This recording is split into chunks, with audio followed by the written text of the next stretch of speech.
as you can see, I'm Anna Kashey, giving a presentation on teaching knowledge test, and today we are focusing on module 3, right?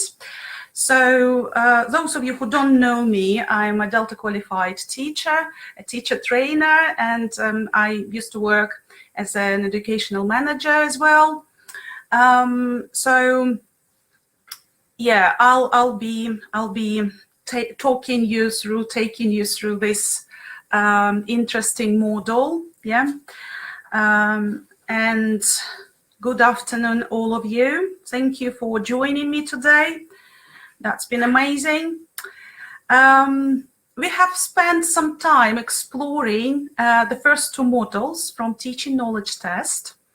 And I can see that some of you are rejoining us, yeah, to continue this series of webinars.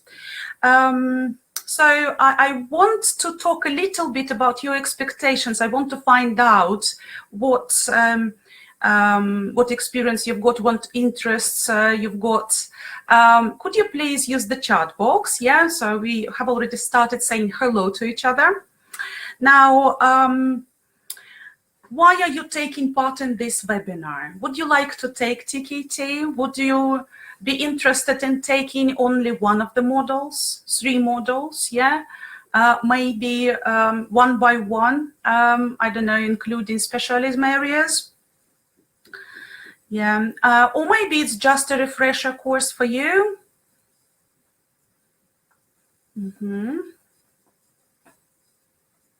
Hello everyone. Let's set the ball rolling. Yeah, type in your ideas. Thank you. Yeah, okay, you are considering all 3 modules. Well done, Tatiana. Yeah, a refresher course. Yeah, okay, that's a good one. It can work well. Right, okay, Nadezhda. So Nadezhda, an experienced TKT taker. Yeah, and you want to continue. Well done. Yeah. Oh, nice. So some of the people have registered and are going to take the course. Oh, sorry, the test. Yeah, in the nearest future. That's great. That's great. Yeah. Okay. Okay. Right. Yeah. As for yeah, C2 level, of course. Yeah, we can talk a little bit about your language awareness and language skills in general, but that's not the focus of today's session. Yeah, and you can find more information about the language certificates, yeah, the tests available. Those can help you confirm your level of English proficiency, yeah, on the website. Yeah. Oh, nice. Okay, you are preparing that. Yeah. Okay, you're preparing for the 3rd module and young learners. Okay, I think it's a smart decision actually. Yeah, to take one module at a time, so you can concentrate on one of the areas, brush up on the terms, reflect on your teaching practice, and that's how you can benefit from this process. Yeah. Yeah, in the future. Okay. Okay. An elementary level teacher. Okay. Okay. So what do you mean by elementary level teacher? Do you work with low level students? That's what you mean, perhaps. Okay.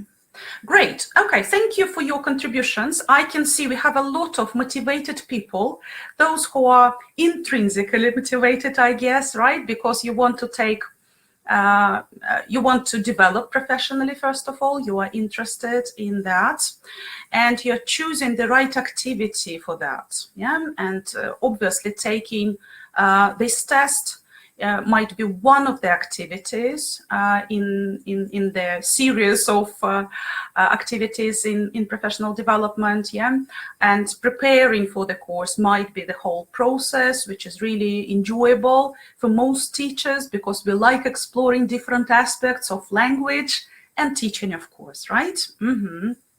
Yeah. Okay, if you're going to take TKT young learners, yeah, some of the terms and concept, of course, are still relevant because TKT 3 modules, yeah, provides the foundation skills for teaching. Yeah, like, okay, we'll talk about the models in a moment. Yeah, we'll be revising what they're like. But yeah, thank you for sharing your yeah, and talking about your intention. Obviously, obviously, TKT is acceptable for those who want to get an internationally recognized certificate, confirming the understanding of teaching principles and techniques. And for those who just want to refresh their knowledge and understand some of the concepts better. So it is suitable for both experienced and newly qualified or just new people who want to start teaching.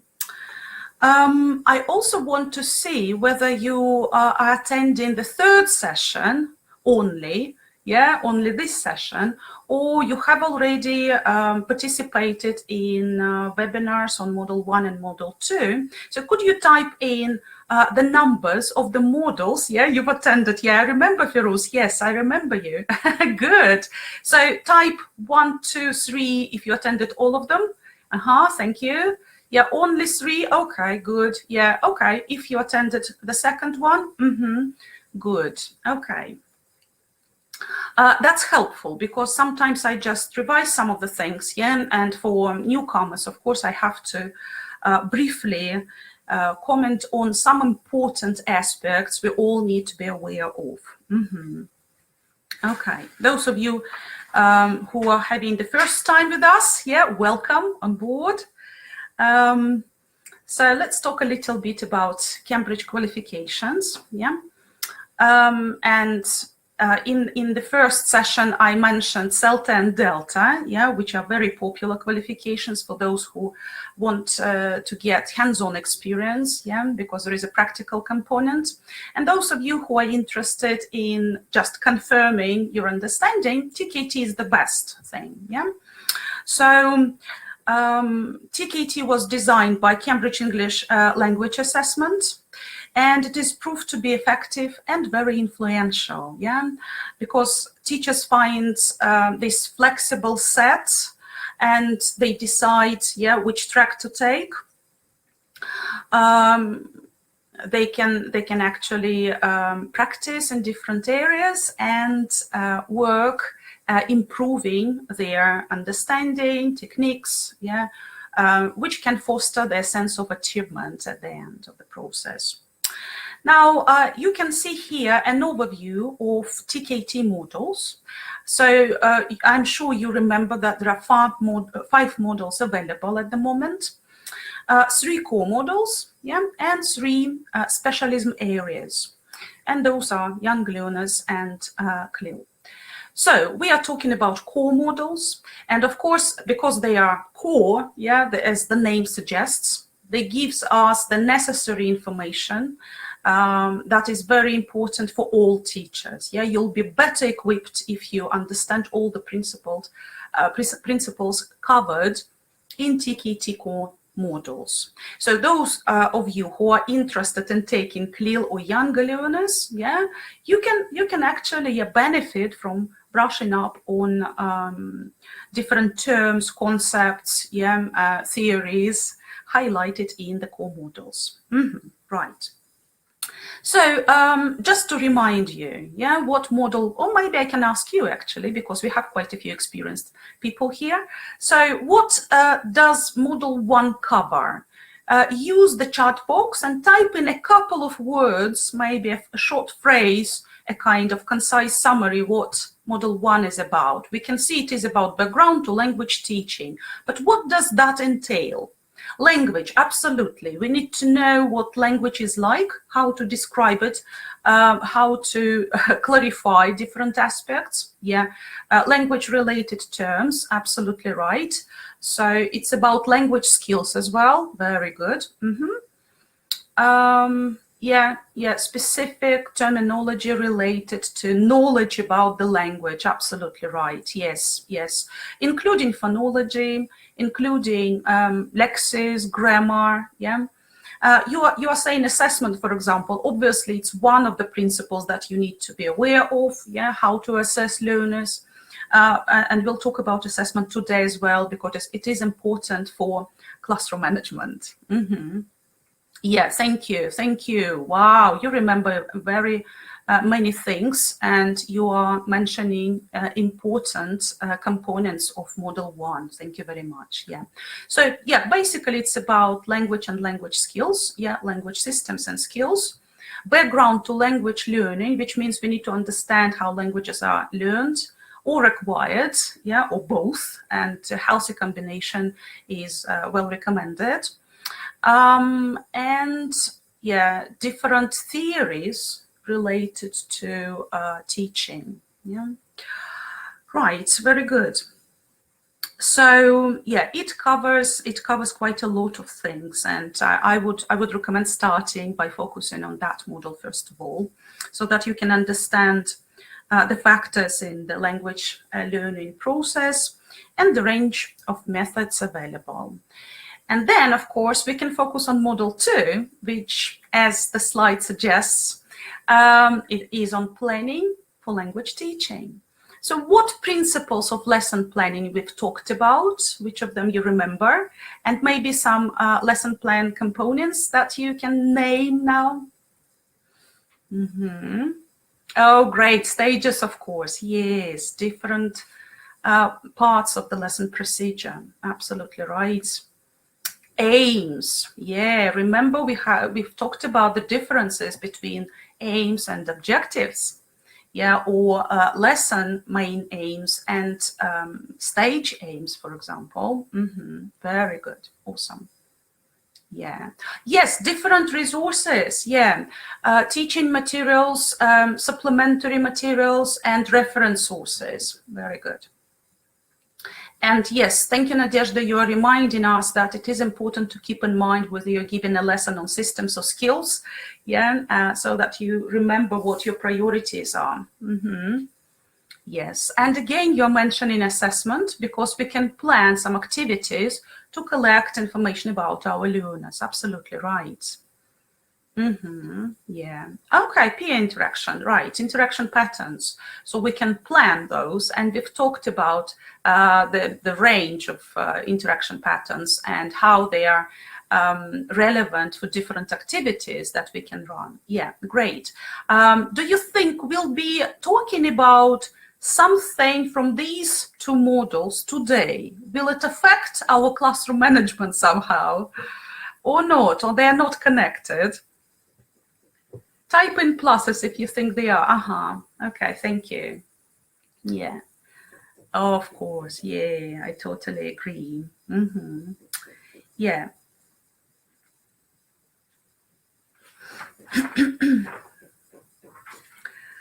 Okay, let me just say a couple of words about the procedure. Well, first of all, I want to highlight that there are no formal requirements, entry requirements, I mean, for TKT, and your performance will be reported using the bands, 4 bands. So to achieve band 4, you will have to demonstrate comprehensive and accurate knowledge of the areas tested in a particular model you're taking. For example, for Module 1, you'll have to demonstrate your understanding of the principles of language learning and teaching, principles of lesson planning for Module 2, yeah, and in Module 3, you'll be tested on your understanding of classroom management principles and different techniques you can use with your students.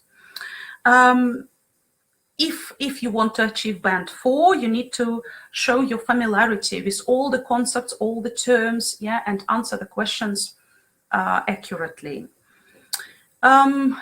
You can be awarded band 3 or 4 depending on the depth of understanding. Yeah, if you show basic knowledge, it'll be band 2. However, you can't fail TKT.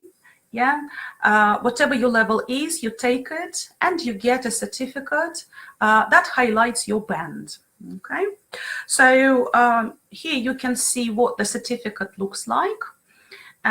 So your name is highlighted there, obviously, yeah, the band, as I have already said, and the model you're taking with the name of it and the area that you've been assessed on. So TKT, well, teaching knowledge tests are available throughout the year. You can register for the test when you feel you're ready for that, but keep in mind that it'll take a couple of weeks, yeah, to register. So the registration process usually takes about 6 weeks, to be honest. Yeah, so it is well recommended to choose the date first, and then, yeah, choose the date first, and then the center, yeah, that you can use, that you can find on this website, yeah, CambridgeEnglish.org TKT, yeah. You can read and find out more about the test itself. You can find the materials. I'm going to show you a couple of them in a moment, and find the center by clicking on find the center, of course. Yeah, what is there? I think it's similar. It says something like that. Yeah. At the top, yeah, if you follow that, how you find the center. Yeah, and I can see that Maria, for example, is saying that she took the test and she was very successful. She's achieved band 4, which is very good. Well done. But now she feels she needs to refresh her knowledge. Yeah, and that's why many teachers prefer to take some different professional development activities, yeah, from now and again, yeah, every now and again, something like regularly. I used to consider taking a new course of study like every couple of years, I remember. I started by doing a refresher course, which was available at BKC at a certain point. Then I did the certificates of teaching younger learners by International House. Then I did CELTA, yeah, and so on and so forth. So basically, every couple of years, I felt this urge, yeah, to continue professional development, to refresh my knowledge, but also to delve into a specific area or go deeper somewhere, like advanced methodology or Delta, for example. Yeah, so when you are moving from basic understanding to more sophisticated understanding, you will feel that you need something else. Yeah, I remember in the first couple of sessions, I received a few questions related to whether it's a must to take courses like TKT or take tests themselves. Yeah, whether it is necessary to read books. Well, in my opinion, in our job, yeah, it's quite important, yeah, not to get stuck in a rut, yeah, and move feeling that you are gaining some new ideas, experiences, yeah, from colleagues, like-minded people, and experts, of course, yeah. And reading books is one of the options you can do. It's not very expensive to read books. There are many electronic sources available online for free. So let me show you a couple of sources. So official preparation materials that you can find on Cambridge website include the handbook for teachers, which describes all 3 modules. Yeah. There is a sample paper for each of the modules inside the handbook, first of all. Yeah, and there are some extra sample papers you can find. And there is a glossary, which is a well-recommended read, at least. And perhaps you'll be referring to this tool throughout your study if you take a course of study or you do that on your own. I wouldn't recommend just cramming. Yeah, speed practice is not very healthy, but if you take a thorough approach to learning, you can benefit a lot more. And, you know, retrieval practice, reflection activities can help you become a better teacher, yeah, and in your professional area. Right. Yeah, and again, I started talking about whether it is necessary to read something, yeah, or you can rely only on the sample papers, well, perhaps, yeah, it's worth reading the course book that you can buy, or reading some more specific books by different authors. The course book can be used as a very good self-study guide. I really recommend looking at all the sections of the book and doing all the tasks. It'll help you brush up on terminology, first of all. If you take Jeremy Harmer's book, Essential Teacher Knowledge, you'll probably find out more, a lot more, and there will be a lot more practical ideas, because the book is designed to not for TKT takers, but for all teachers, and it highlights some very, very useful teaching techniques and aspects that is useful for everyone. There is also an accompanying DVD with plenty of examples from different lessons. And you can see a variety of useful, specific techniques presented by experienced teachers. For example, if you want to know how to clarify some language items, yeah, how to drill, yeah, and so on. In the book Learning Teaching, yeah, which is a widely recognized source of information, recommended for CELTA trainees, you can also find a lot of practical ideas, techniques and information on all the range of topics that are very important for TKT takers too. Right, okay. So, yeah, by the way, if you want more sources, have a look at the first webinar, which is, I think, already available on the YouTube channel. And I'm sharing more ideas which books can help you in your professional development, right?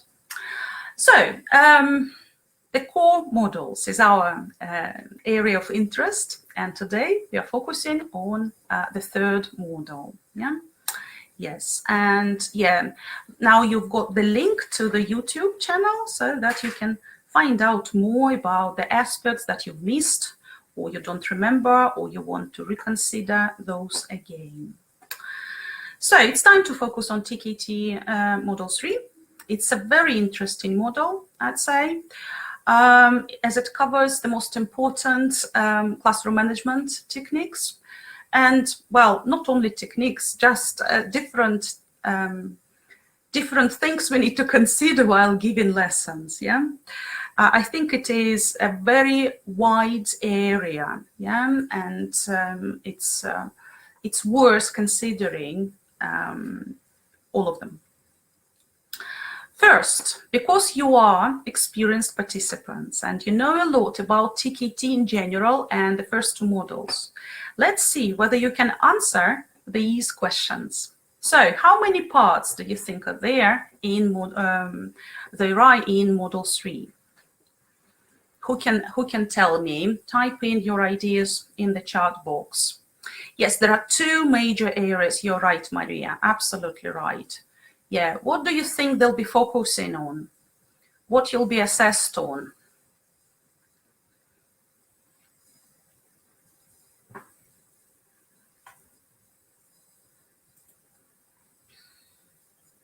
Classroom management, great, yeah. How can we subdivide classroom management into what? What does that entail? Yeah, running a lesson, definitely. So managing different classroom activities, yeah, you're absolutely right. What else do we need to run a lesson? Managing the process, yes, definitely, yeah. Good, grouping students, yes. Organizing their work by giving instructions, yeah, by demonstrating activities. Language, fantastic, Ludmila, yes. We'll be talking about classroom. I should have exercised a little bit before the session. Classroom language, yes, definitely. Instructions, yes, awesome. Teacher roles, yes, absolutely right, Aliona.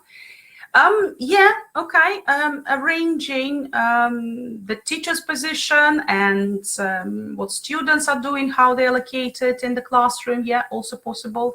Yeah, we can also add some of the aspects of online teaching, right? Instead of considering the physical classroom, perhaps now it is more important to think which tools we can use, right? If you're using Zoom, for example, will you be using breakout rooms or annotation tools? We'll be using polling, yeah, or I don't know, some external resources for your students. Yes, absolutely, teaching style. Good. Okay. Well, TKT is just a test, right? So we need to specify the areas and brush up on the most important concepts. And the area of classroom management is it can't be covered in an 80 question test. Yeah. Of course, the aspect is wide and very important, as I have already said. So I keep repeating the same ideas because that's what they are, right? They are important. Okay, what terminology and concepts? So you've mentioned quite a few, thank you very much. And what do you think will be the most challenging tasks in Module 3? Yeah, that's something that is hard to answer without looking at the tasks, right? But what kind of tasks are there usually? What do we see in all modules?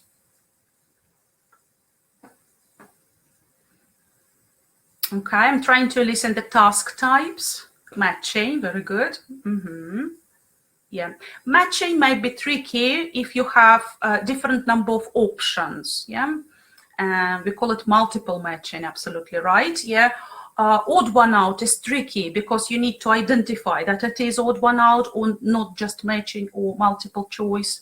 Yeah, very good. And obviously, yeah, on feedback, yeah. So the task on different feedback techniques might be really challenging. I agree. This is an area of my interest. Yeah. Yeah, okay. Right, multiple choice might be tricky if you consider, if you don't use strategies, let's say. Yeah, if you look at the question and the answers right away. If I were you, I would take a pause. I would read the question, think of your own answer, and then look at the options available. That will help you not to be distracted by some odd answers, weird answers that you don't need to accept there. So, as usual, I'm highlighting the summary, what Module 3, as other modules, is like. Yeah, the timing is the same, 80 minutes, and the number of questions is still 80. The task types that you've mentioned wisely, yeah, is the same. And the areas that are covered, yeah, are highlighted briefly here. What happens in the classroom? Yeah, there are many things that can happen.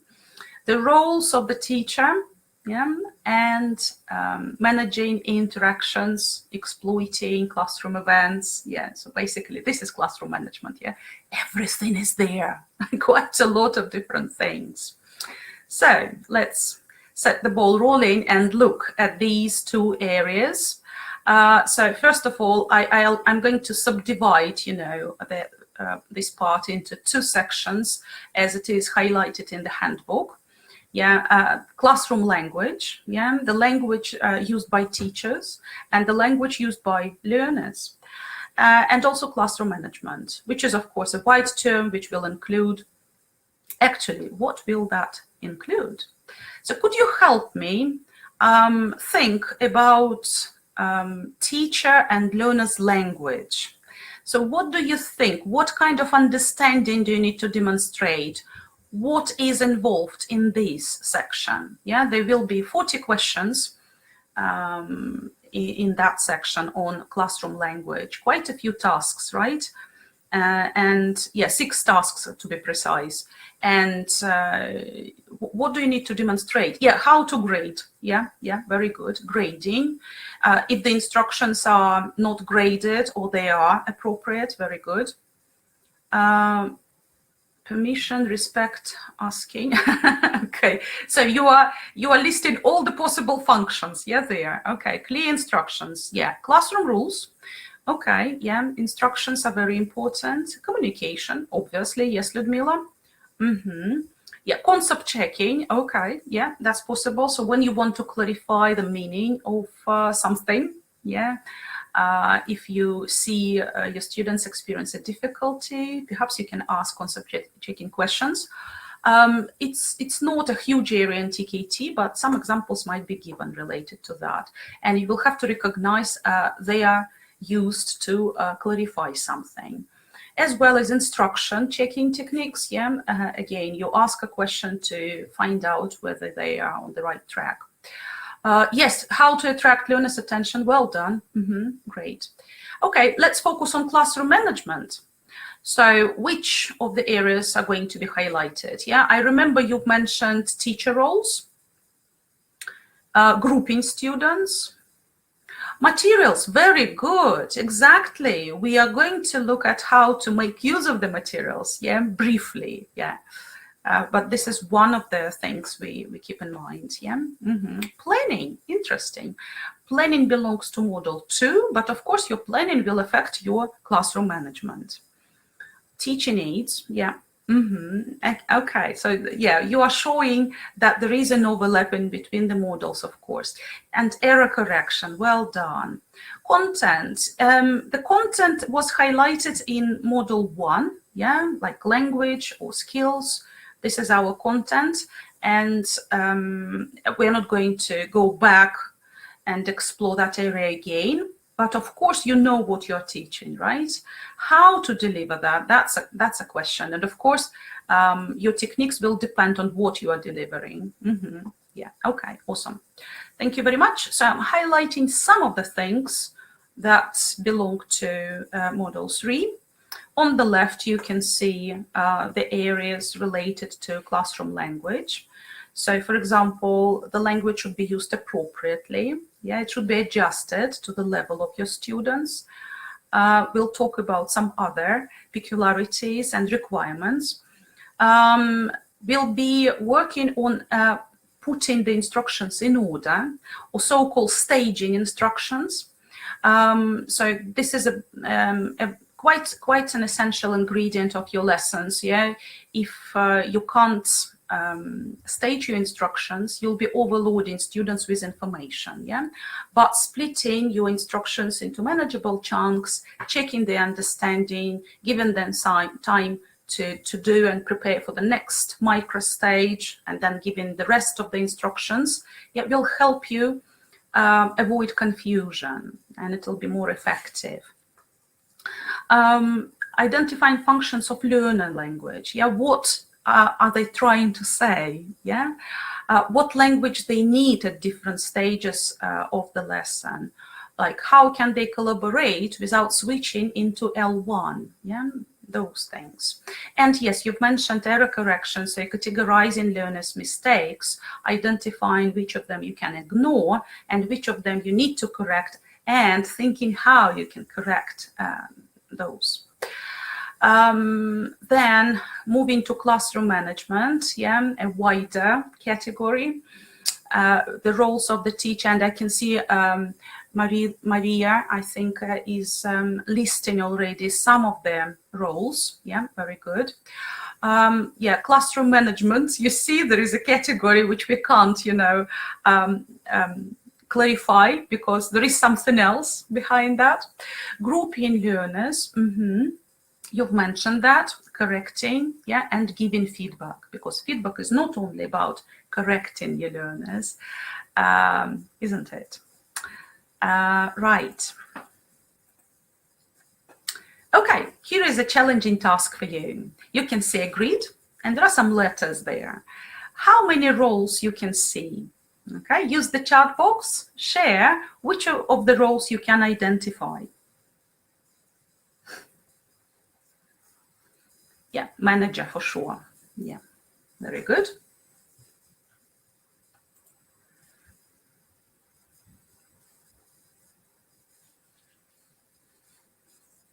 Reflector.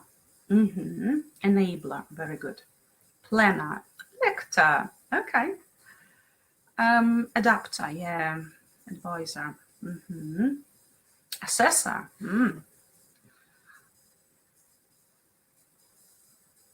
planner, yeah.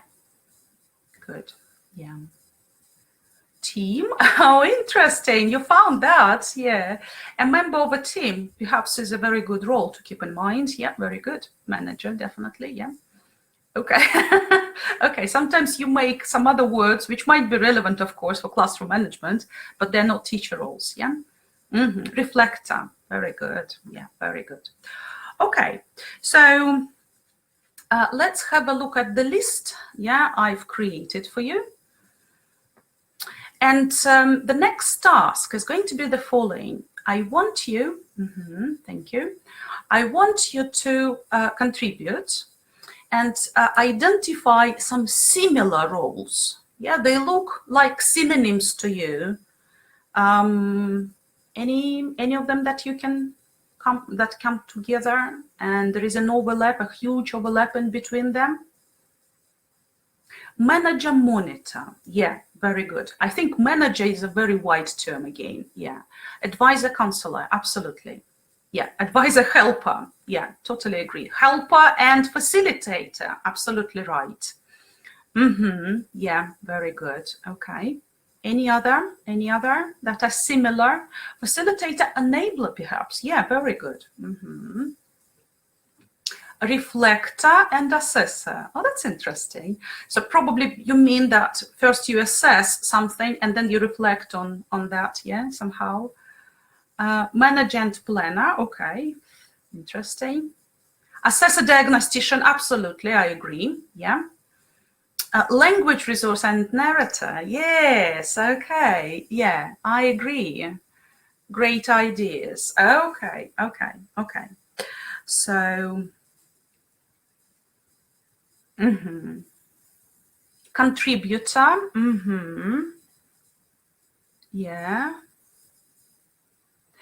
Okay, yeah, perhaps contributor is something that you don't understand because I can see you're giving different synonyms.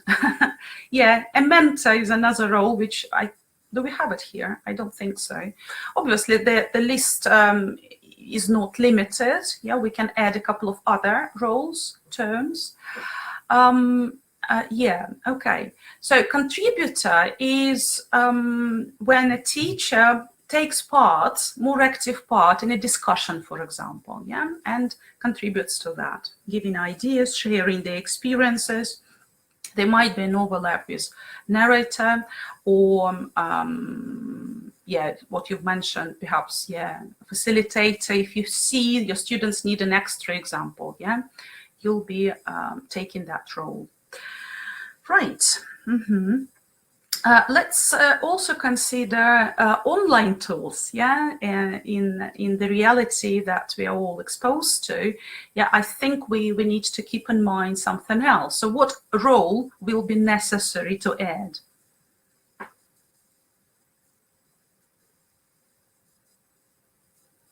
Like using Zoom, maybe Google Forms, maybe something else. Yeah, guide, supporter. Yeah. So you can help them to use the new tools. Entertainer sometimes. Yeah, exactly. Yeah, if you share. Yeah, but Google Classroom is not a role, right?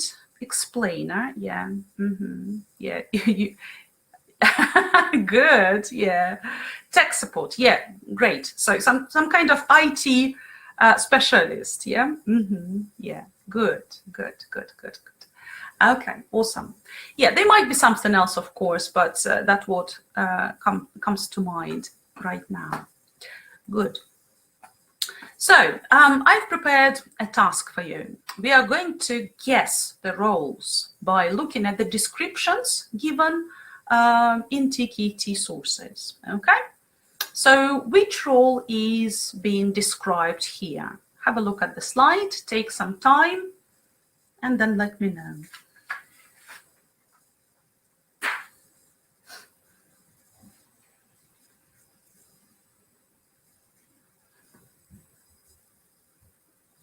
Okay, if you're saying just a manager, perhaps it's too general. Here we need something more specific.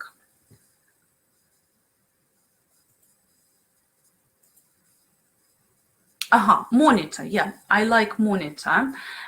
This is my answer, actually. Yeah. Why? Because, well, first of all, when you monitor, you observe your students. Yeah, those are synonyms. You also collect information about what they do, what they can do, their behavior, different types of contributions that they're making. Yeah, and whether they need help or additional support, or they're coping well with tasks. Yeah. You also can take notes of whether they're putting enough effort into their work and whether they're making progress, or you can identify some ways how to help them make progress. Also, you'll be keeping a record, yeah, by taking notes, perhaps, or collecting learners' written works, yeah, if necessary. Let's have a look at this one. The description is relatively short, so hopefully it'll be quite straightforward. Which role is being described?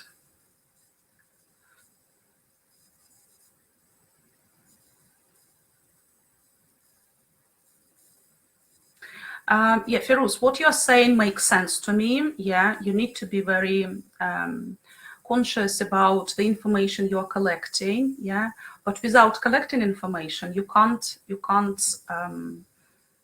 reflect on that. You can't act upon that. Yeah, and that's what you do while monitoring. Of course, usually we perform different functions at the same time. So you monitor, and at the same time you reflect and act upon it right away.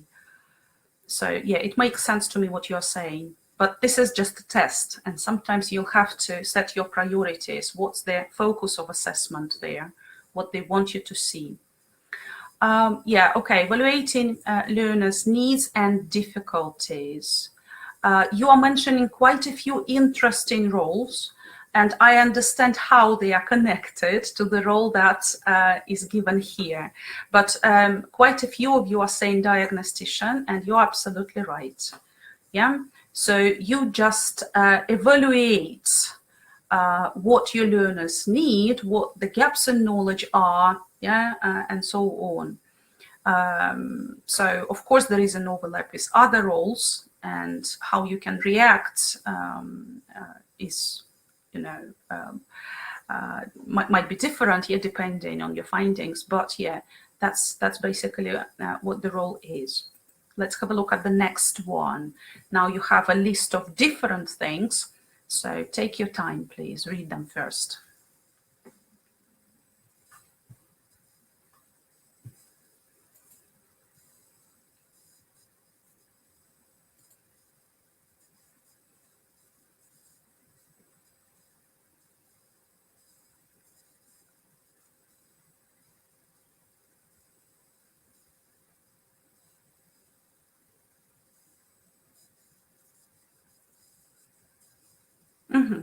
Okay, right.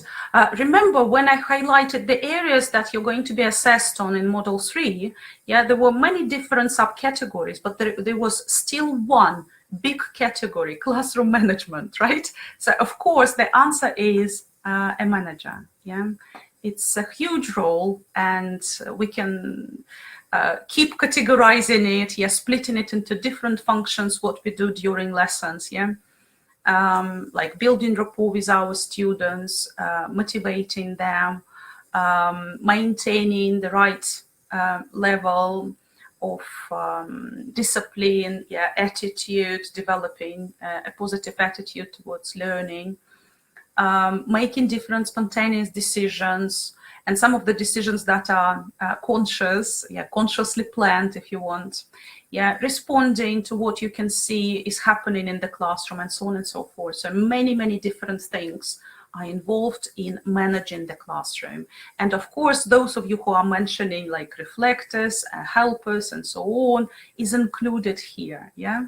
But I'm just reminding you that TKT is just a test, yeah, and sometimes you'll be given like manager and facilitator at the same time, and you need to differentiate between them. Yeah? Okay, so have a look at the descriptor and identify the role again.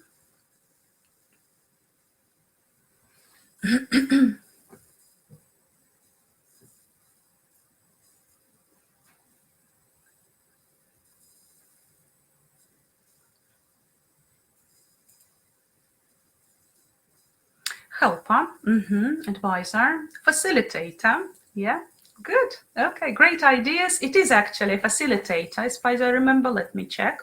Yeah, it is. So you facilitate the learning process. You help your learners become better learners. Yeah, you enhance their strategies, foster their sense of achievement, help them understand how to use reference sources, access different online tools, for example, yeah, and what they can do on their own without your help. And that can be done in the classroom, of course, and outside. Yeah, very good. Okay. Okay, one more. That'll be easy to identify.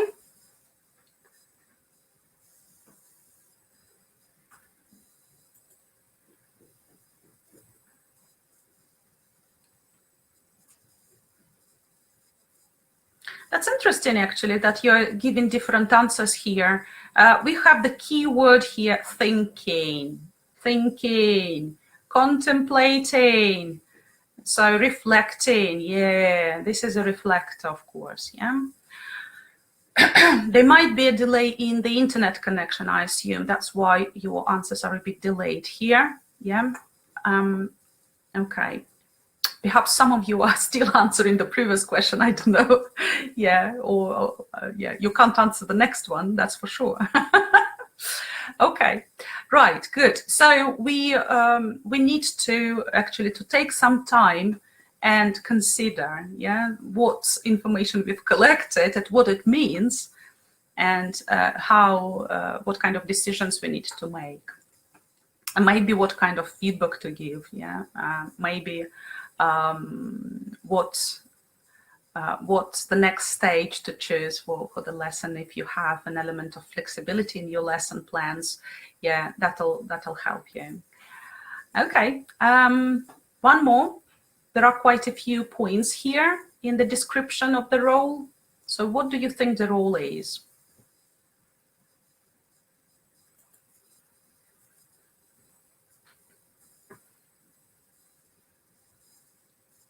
Okay, great. Great. It's good that we are on the same page and all the answers are the same. Yeah. You recognize most of the terms and aspects highlighted in Module 2 related to lesson planning. Yeah, this is a planner, of course, yeah. And setting goals, for example, anticipating problems, making assumptions, keeping in mind your class profile.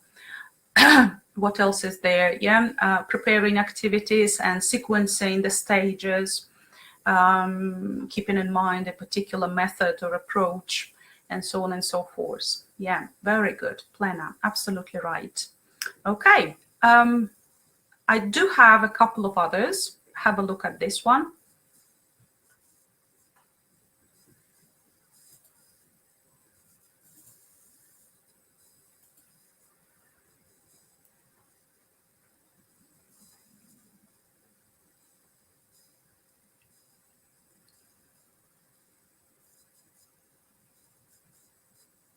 Good, Natalia. Yeah. So in all of the bullet points, you can see their language. Yeah, either language input or correcting learner language. Yeah, or giving a model or consolidating. So it is about being a resource to your students. I keep telling my students I'm not a walking dictionary, but sometimes we do need to provide information, clarify things, help them without dragging, right? That's our job, of course, yeah. Okay, awesome. How about this one?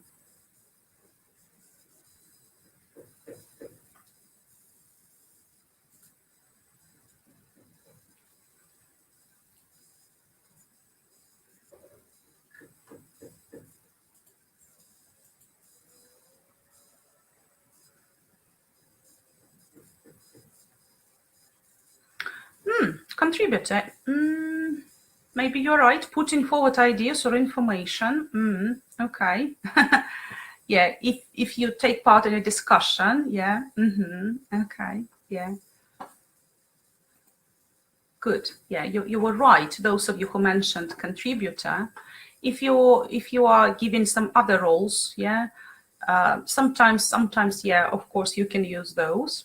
Depending on the options given in the sample tasks. Yeah. You will be able to concentrate on the most important key ideas presented in the example, situation, or definition. Yeah. And the last one, as far as I remember, let's have a look at one more role before we do the sample task. I think I've helped you enough. Now you're ready. So what does this involve and what it's called? Giving advice, showing understanding. Maybe I have 2 more slides. I don't remember. Okay, we'll see in a moment.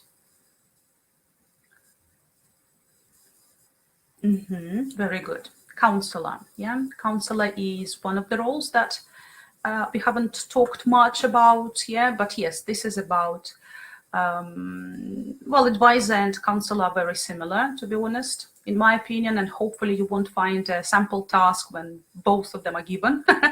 Yeah, because it'll be hard to differentiate between them.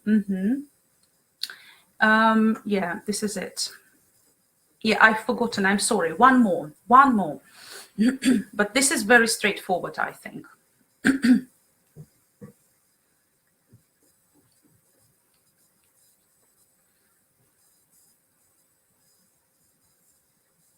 Yes, definitely. It is about assessing your learners.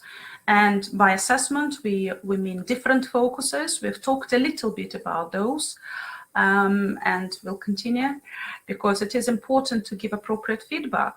Yeah, and it's not only about their language, it's also about their performance in general, their contributions, their effort, whether their attitude is positive and different things like that. Helping them identifying ways, seeing ways of how to make progress. Yeah. What else? Promoting different skills and so on. Yeah. Right. Okay. Let's have a look at them. Sample task. What task type is here? Who can see?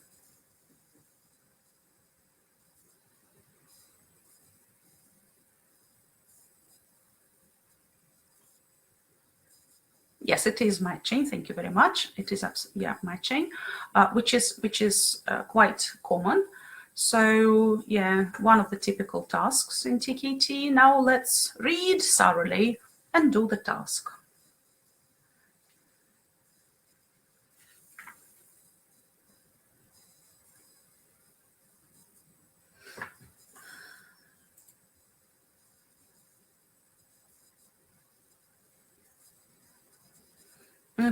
Okay, I can see that you're revealing the right answers and we don't have any misunderstanding there, which is great. Thank you very much. So I'm confirming the answers.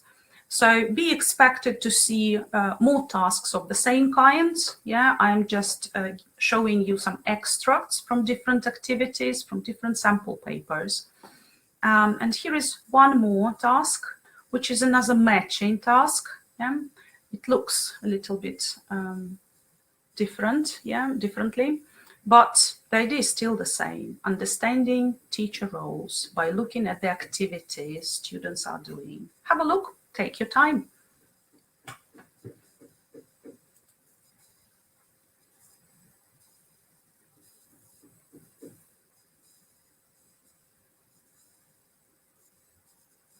I'm not sure Nina and Rima are answering the questions on this slide. Probably they are the answers, they belong to the previous one, yeah? It doesn't make sense.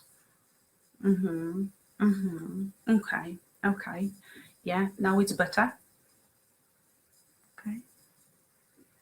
Those of you who are saying number one is B, could you explain why teacher puts students into groups is about planning?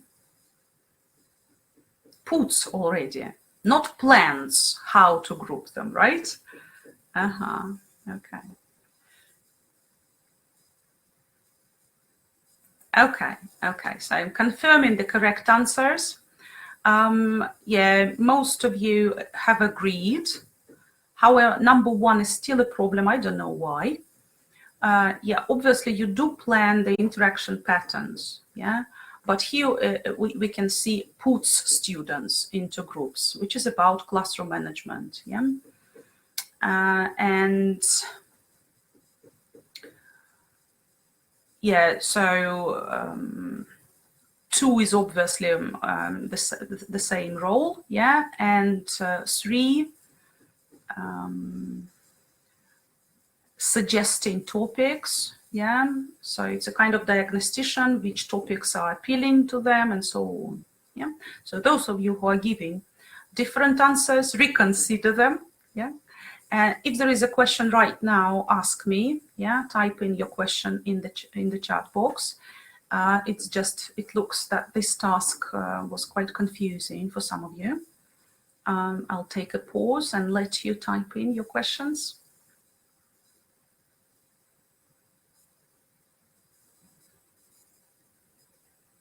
No, no questions.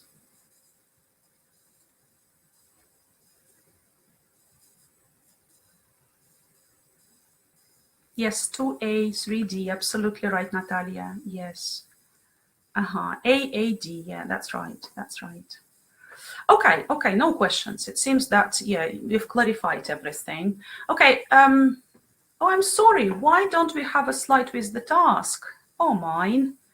Okay, now we have the task with the answers highlighted. Have a look. Do they make sense or you disagree with the answers?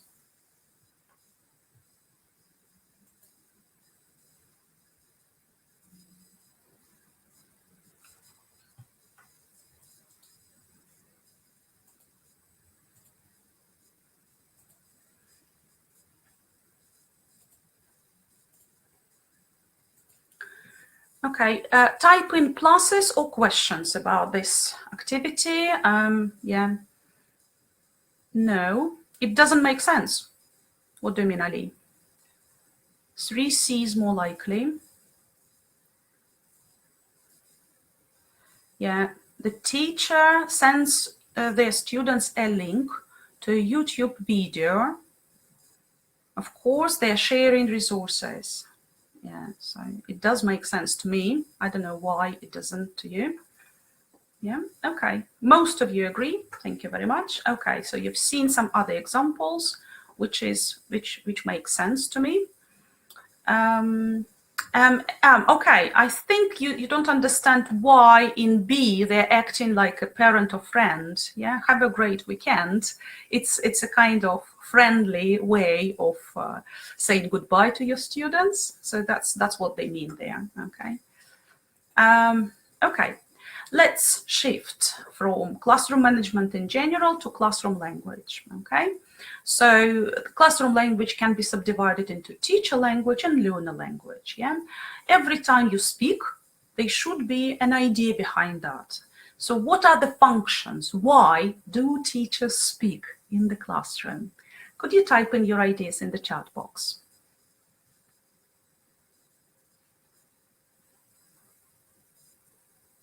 What might be the functions? Giving instructions, yeah. Explaining something, absolutely right, yeah. Okay, okay. Yes, giving a model, Irina, thank you. Giving feedback, very good. Eliciting, perfect, I like it. Yeah. Encouraging, thank you very much. Great ideas. Checking understanding, yeah, great. Telling a story, oh nice, yeah. But telling a story is probably description of what the teacher is doing. Yeah, why do they tell a story? To give a model, yeah, to I don't know, arouse interest in the topic, to remind rules maybe. Good. Prompting, yeah, great. Give examples. Yeah, okay. Yeah, you are great. Thank you for your active participation. Yeah, I didn't expect so many ideas to come, but yeah, this is just amazing. So yeah, let's change the focus of attention from teacher language to learner language. What learners would often want to express? Why do they speak in the classroom? Okay, some of the functions of learner language, your ideas. Asking questions, very good. They ask questions because of what? What do they want to know? They ask for information, perhaps, yeah? Answer. Yes, they do answer our questions. They clarify things to each other. They can retell something, share opinion. In mingling activities, okay, I didn't understand what learner language you're mentioning there. Discussing things, clarifying, requesting, very good. Asking for permission, yes. Learning how to speak, okay, yeah, okay, practicing, yeah. Great ideas, yeah. Okay, when they're being assessed, perhaps they can demonstrate their level, very good. Yeah, to assess each other, oh, interesting. Yeah, okay, great. Okay, you will be surprised that I'm showing just a few ideas here on the slide, and you've mentioned quite a lot of other functions. Yeah, teachers quite often, yeah, explain things. They clarify things by using different techniques. They can either explain or ask questions, yeah, to check understanding. They can give instructions or demonstrate tasks and activities using gestures, for example, or asking an open pair demonstration, asking a couple of students to demonstrate the task by guiding them gradually, yeah. Yeah, prompting students, of course, you've mentioned, some of them have mentioned that. As for the learners, they often ask for clarification, yeah, if they feel the atmosphere is supportive, yeah, and friendly. They're not afraid to ask you questions. They'll be doing that, yeah. They will make their contributions to discussions, role plays, and so on and so forth, practicing the language, of course, yeah. Sometimes they may be talking because they want to fill in the pause, right, like an awkward pause in a lesson, and they may start talking about something, right? Yeah, and you've mentioned quite a lot of other functions that are very relevant, great ideas, great examples. Now let's be more specific. What kind of teacher language we need to understand for TKT, of course, right? Have a look at these 5 definitions and think of the functions of teacher language. So, for example, if the teacher is rewarding a sentence or phrase, what are they doing? What's the function?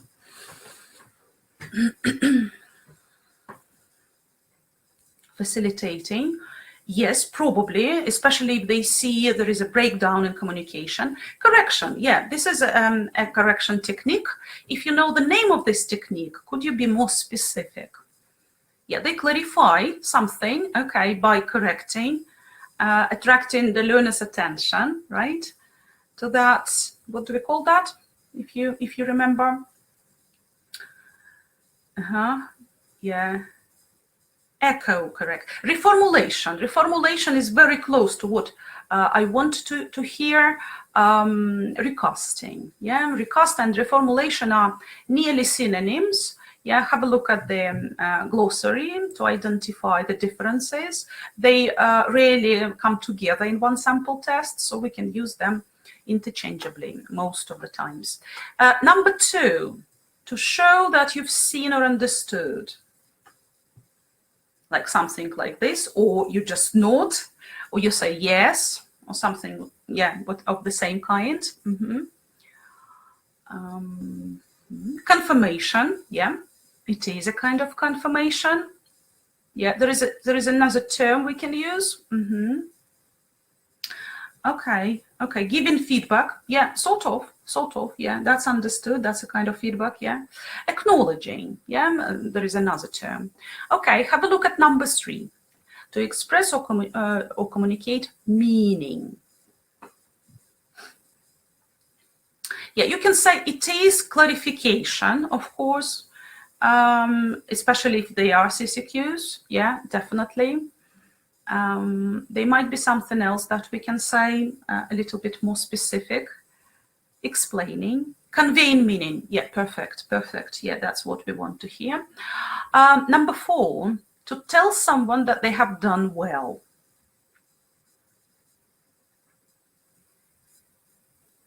Hopefully you do that a lot. Yeah, good. Feedback, it's a kind of feedback.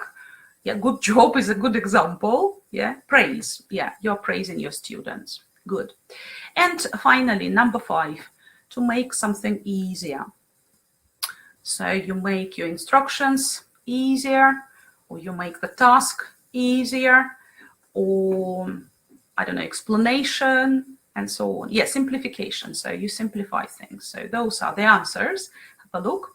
And if there are a couple of terms that you don't find familiar, perhaps you can take notes to refer to the glossary later on, because we are moving to the next slide, where I'm going to give you some examples. Yeah, I have already mentioned some examples to help you do the task. I'm going to ask you to take some time to read the task, yeah, and figure out the functions again, yeah. So whether it is simplification, praise, yeah, acknowledging, and so on. Have a look.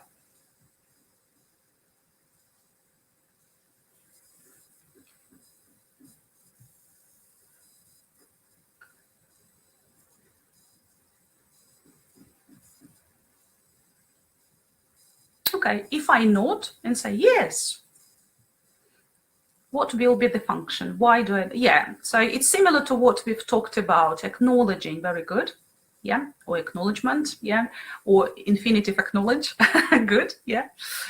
Number 4, yes, absolutely, you are right, Nina, it is praising your students. Okay, so when you share your answers, could you use the number? Yeah, so we've discussed number 1 and number 4. Let's look at others. Number 2 is conveying meaning. Very good. Number 6 is recasting. Well done.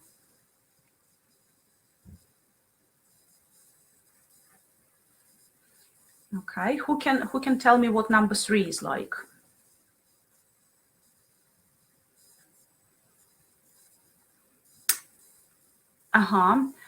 Yeah, 5 is a kind of clarification. Yeah, prompting students. Yeah. And number 3 is eliciting.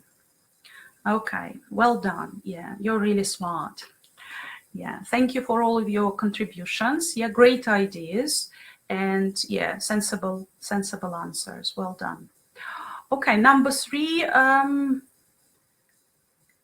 Yeah, I don't know, Ali, why you're saying it is about differentiation.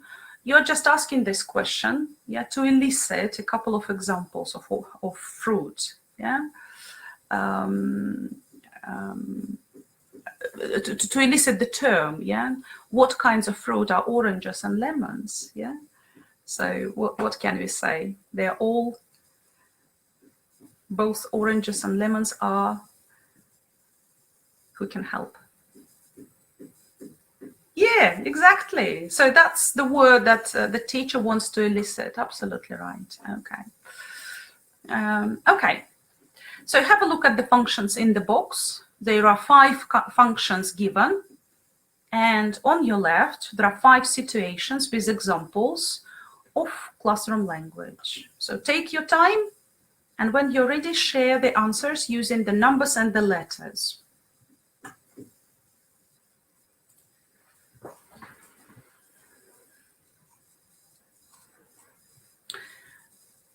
Okay, those of you who are really fast, thank you for sharing. That number one is A, and you're absolutely right. Good job.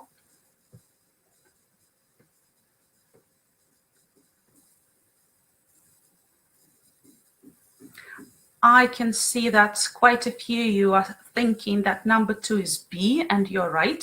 Good job again. I've seen number five already. Why you're not going in order? But yes, that was right, actually. Five is A. Yeah. Right. I have already seen all of the answers. Let's confirm them. Have a look. Have a look. Yeah. Stop typing. It's okay. You can just compare your ideas to what I'm showing. Yeah. Do we have any questions here? Everything is clear?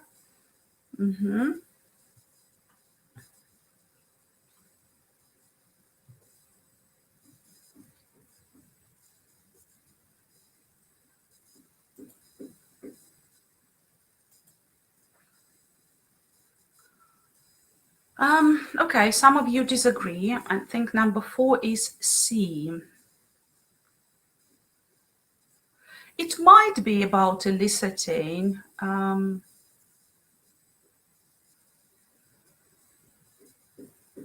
But it's about the student, yeah, who is eliciting. So they're asking for clarification.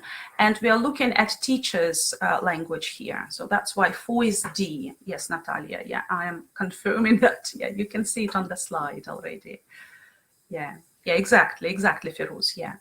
Okay, so be focused. Yeah, in the examples, in the situations, there will be many things mentioned, but you need to read the instructions carefully, working out what you need to focus on. Yeah, student's language or teacher's language, and that will help you give the right answer. Okay, so sometimes teachers say different things to their students, and some of the things might be weird. Now have a look at these examples. Yeah, what might be wrong with number one? Please tell me your names. To a class of elementary, secondary students, what do you think might be wrong? Why this is not the best way of dealing with elementary students? Good, absolutely. There might be too many students there in the room, yeah. Yeah, and what's your name is something that they will understand better. Absolutely right, good job. Yeah, if they ask a question, they'll be better aware what is required. Yeah, examples can help. Very good, very good. Okay, let's move to number two. What might be wrong here?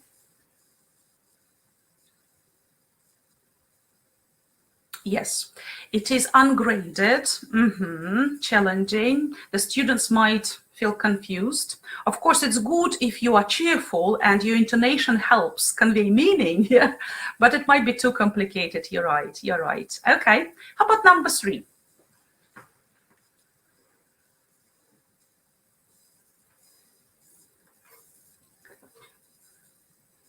Mummy. Indeed, it is baby talk. Yeah, awkward. Meta language. Yeah, great. Good ideas. A childish way. Yeah. Yeah, treating a teenager like a baby is not well recommended. Yeah, that will affect their motivation. Yeah, what would you say? What would you say to a teenager who is of intermediate level, conveying the same message? How would you do that? Okay, parents instead of your mom. Yeah, good for you. Absolutely, good job. Yeah, it's very good. Yeah, well done. Yeah. Okay. Yeah. If you want to be more specific, yeah, you can. Yeah, you've done a great job. Yeah, you're smart. Yeah, you know what? When you're saying you are smart, you are clever, you highlight the characteristics of students, and they may start comparing themselves with others. So it's not a good idea, but you can always praise them for their contributions, achievements, progress, developing their growth mindset. That is a lot more effective. Yeah, good, brilliant. Great ideas. Thank you very much. Okay. So keeping in mind different problems that we've talked about, I want to elicit what will be appropriate classroom language. So what do we need? What qualities, characteristics of classroom language that the teacher is using, we need to keep in mind. So you have already mentioned graded. Yeah, it should be adjusted to the learner's level. What else? Let's sum up. Let's sum up. Relevant. Very good. Relevant. Yeah. Yeah, true, true.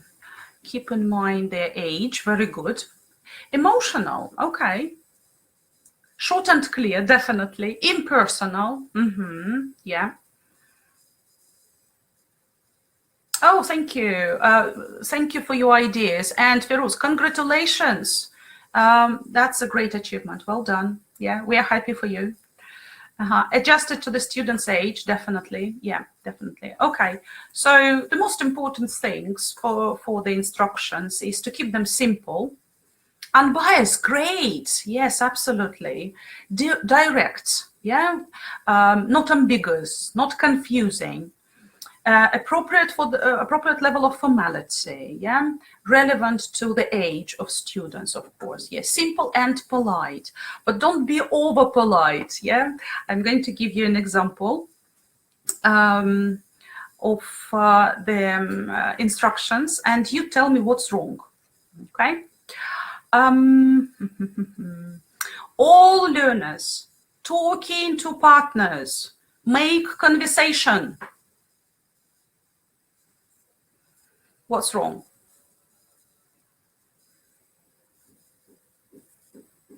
It's unclear.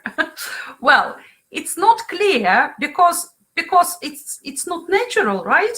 You're trying to grade your language, but you're not using grammatically correct sentences. Your ideas are not connected. Yeah, and yeah, because the tone of the voice is not friendly. That's also affects the impression. Yeah, of course. Okay, one more. Having matched these beautifully illustrated pictures to the randomly chopped up paragraphs from this fascinating text, you'll be able to check your ideas together. How about that? What's wrong? Too complicated, yeah. Too much talking, yes. I need to reduce my teacher talking time. Yeah, wordy, yeah. Or the adjectives, absolutely. It's just unnecessary. Yeah, not clear what to do. Great, yeah. Okay, yeah, I'm confused. Okay, great. Yeah, I wanted you to be confused.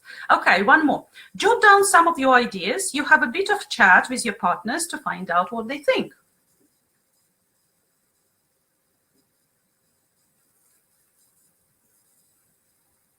Too fast. So the pace of delivery is very important. Mixed language, too friendly. Okay, yeah. It's actually very informal as well, yeah? So if, yeah, I'm not going to repeat that, but there were a couple of, yeah, informal expressions like jot down, for example, yeah, and something else, yeah, chat, find out, yeah? So some of the things might not be clear for low-level students. Okay, awesome. So we've talked about quite many features. Let's summarize. So what we can keep in mind, what we need to keep in mind, how do we make our lesson language appropriate? Yeah, the level of your students, their age, yeah, the stage of the lesson and the activity itself, yeah, to make it crystal clear. Let's have a look at the sample task. In the box on your left, you can see the purposes, yeah, for using L1. Yeah, I wanted to elicit a couple of ideas whether you're using L1 with your learners or not. Now let's look at this example first, and then we'll talk about your experience. So ABC purposes can be matched, should be matched to the examples.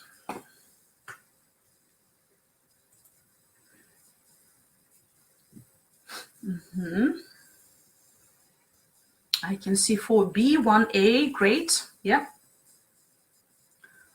3C and 2C, perfect. All of the answers are correct. Yeah, I'm confirming the answers. And now the most interesting bits. What's your experience? If you are using L1, type in L1 plus. If you're not using L1, just a minus or L1 minus, something like this. Do you support English speaking environment, or you sometimes use L1? Sometimes when they need, okay. Depends on the level, yeah. I agree that with children, sometimes you need to use L1 to reduce the level of stress and anxiety. When they don't understand things, yeah, it's not good. Yeah, with young learners, I see, yeah. I remember we used to run different classes for very young learners, yeah, at our school. And there was always an assistant, yeah, who was working along with the teacher. The teacher would speak only English, and the assistant would help with classroom management, behavioral issues, and so on, in L1, of course, yeah. For weak students, yeah, perhaps you can do that, yeah. So, and here you can see some other examples why perhaps some teachers may consider using L1, yeah, to save time. Yeah, Natalia, that's a very good example, thank you. Yeah, great. Yeah, with higher level students, perhaps sometimes when you are covering some tricky aspects like words that are very close to one another, yeah, you could also give them some examples that in Russian, yeah, we also use different synonyms, yeah, but their focus is slightly different. To be honest, I'm not using L1 nearly at all, but I'm not working with young learners at the moment. Well, not with very young learners at least. Yeah, false friends, probably, yeah. You don't need to use L1 to show that there is a false friend. You can say, is there a similar word in Russian? Yeah, and that's it. And you clarify if they're different. Okay. You see, yesterday, perhaps I lost concentration. I decided to reveal the answers right away. Have a look at this task and think whether the answers make sense, or we need to discuss some of the situations here. I'll give you a minute to read and think.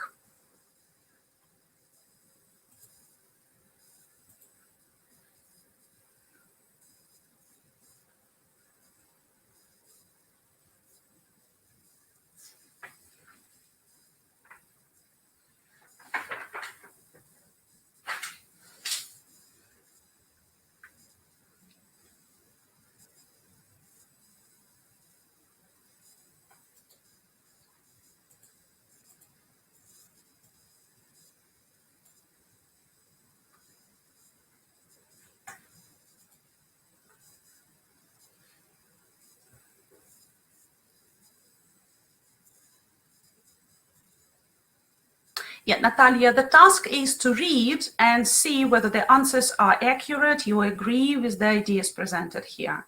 Yeah, thank you for those of you who have already read, and you're confirming that it makes sense. Okay, right.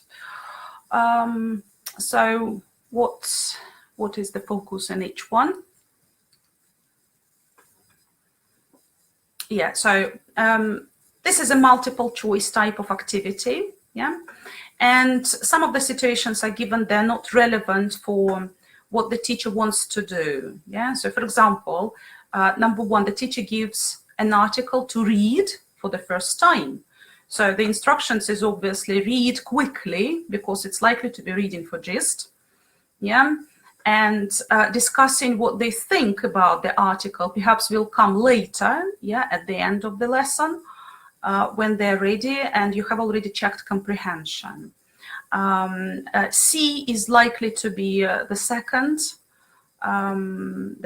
task, yeah, reading comprehension with the focus on reading for specific information or detailed understanding. So we are choosing B, yeah. The same for number two. So the learners want sorry, the teachers want to teach new vocabulary, yeah, and they're presenting pictures to elicit the words, yeah, and then of course they are drilling, and then they are asking students to make sentences. That's a logical progression, but we are choosing A because that's what we need to do first. Now the third one, we all agree it is C, okay, and the teacher wants to clarify language, yeah, and help the students to practice it later on, yeah. So we are focusing on how to practice, how to do a role play, and this is about giving instructions. You are A, you are B, you'll be doing this, you'll be doing that, okay? Yeah, clear. Good. Now let's have a look at Valentina, you are saying that number 2 is B. And I agree that you'll be drilling, of course, but before drilling, you need to elicit, you need to give a model. So that's why A comes first.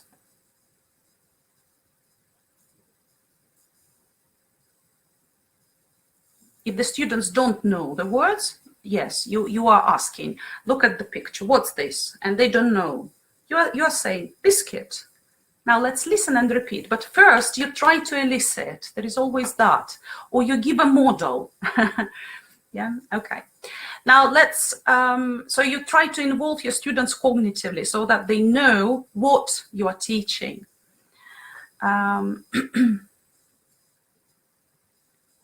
If they do know, yeah, it's even more important to elicit instead of saying.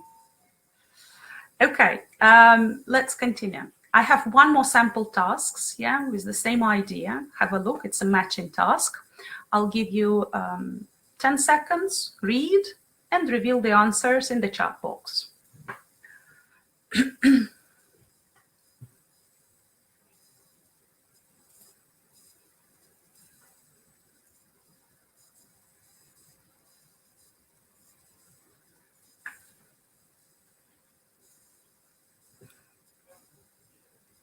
Okay, Julia, thank you for sharing your answer. Yeah, Daria agrees. Yeah, okay, so number 1 is B. Yeah, I totally agree with you. Well done.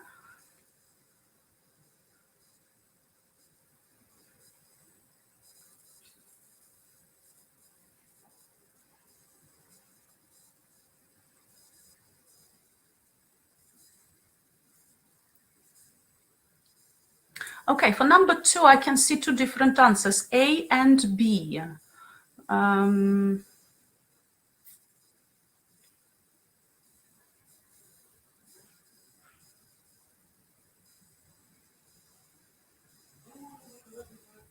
Yeah, those of you who are saying A is the good answer. Yeah, this is the one that is recommended. Yes, because B doesn't make much sense. Yeah, that's true. So do this tonight, hand it tomorrow, and it's an essay. So usually it takes longer. So it is about homework. You can see at the end of the A utterance. So this is a reliable one. Yeah. Okay. Yeah. Okay. So hopefully now everything is clear and we have the same answers. 2D or no, or no. References in your plan. How come? What's that about setting homework? I'm not sure. I'm not sure you got that. Okay, look, the focus of this task is to basically the teacher is being observed, yeah, and the teacher trainer is giving feedback on their performance. So yeah, here you can see teacher trainer's comments, yeah, and they are taking notes of the teacher's instructions, right? So that's the connection in between the parts, yeah, and you need to match the instructions to the recommendations they're giving. So you need to focus on the purpose of the instruction, the function of that classroom language that is being used. So you evaluate that and then you decide which suggestion to give, right? Okay. Okay, awesome.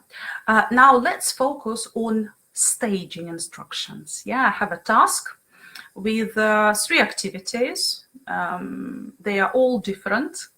And first we'll look at the first activity.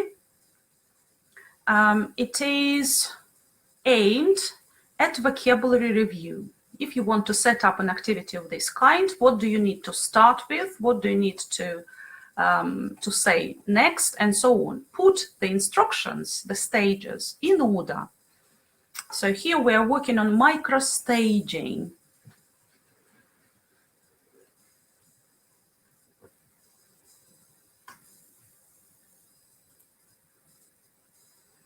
Okay, C is the right one. We start with signposting, yeah, what the aim of activity is. Absolutely right. Yes, yes, okay, I agree. Yeah, so what you're saying makes sense to you, to me. Yeah, and then you are gradually giving instructions, referring to the page number, clarifying the task, and grouping students. Let's look at number 2. So we start with B, you are saying. I agree.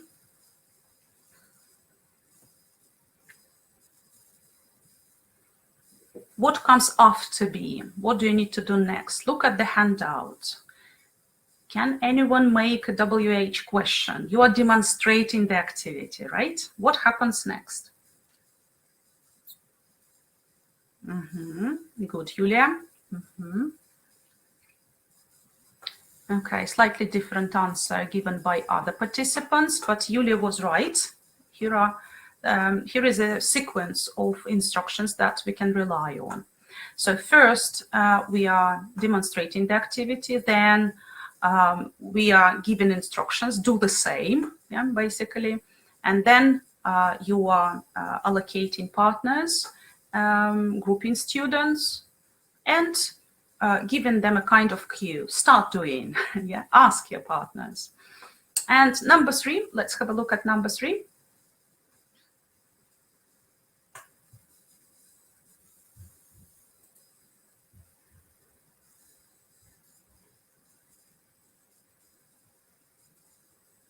Okay, I think Irina is right. This is a reliable sequence. I'm going to highlight what I've got. Let's compare. Yeah. So first, yeah, you are starting by explaining what you'll be saying and how they need to react. Yeah. Then you are finding they're finding the partner. Yeah, you're explaining what to do, the purpose of the activity. Yeah, and then you're clarifying what to do next. And B is about checking understanding of the instructions, which is not done properly here, but for TKT, for the sake of test, it's good enough. So what would you do instead of asking, okay, is it clear? Any questions? What kind of question would you ask about this task to clarify the instructions further?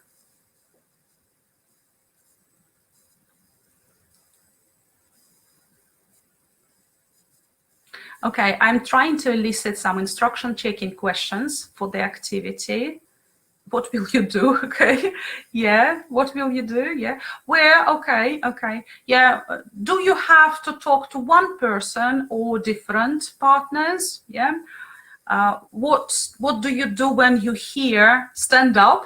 Yeah, something like this. Yeah, be more specific there. Yeah, good.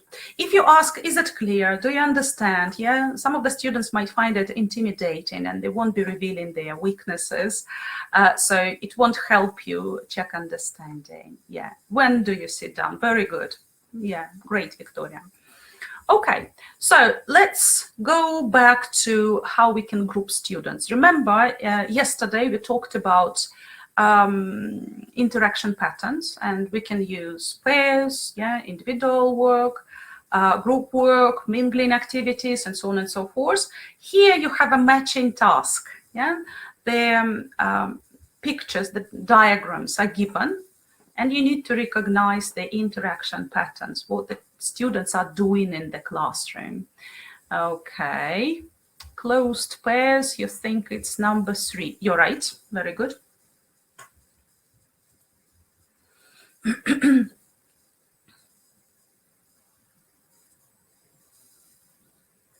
Yes, number 1 is B, an open class, a plenary activity. Very good.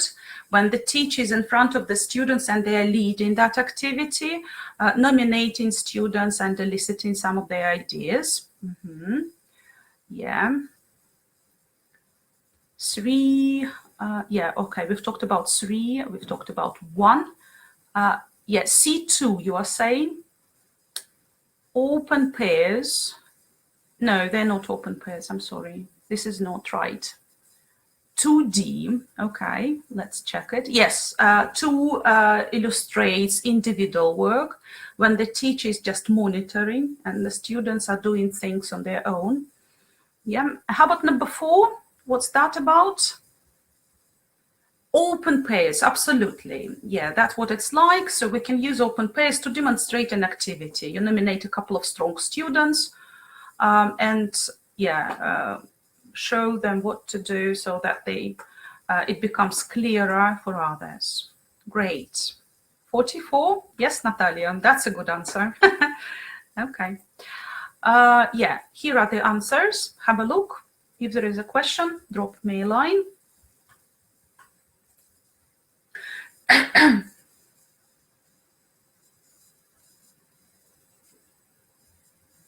Okay, it looks that we're on the same page. We understand grouping.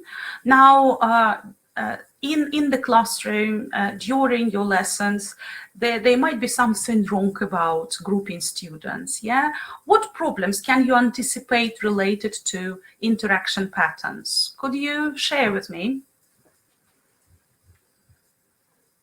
What might happen when you group your students?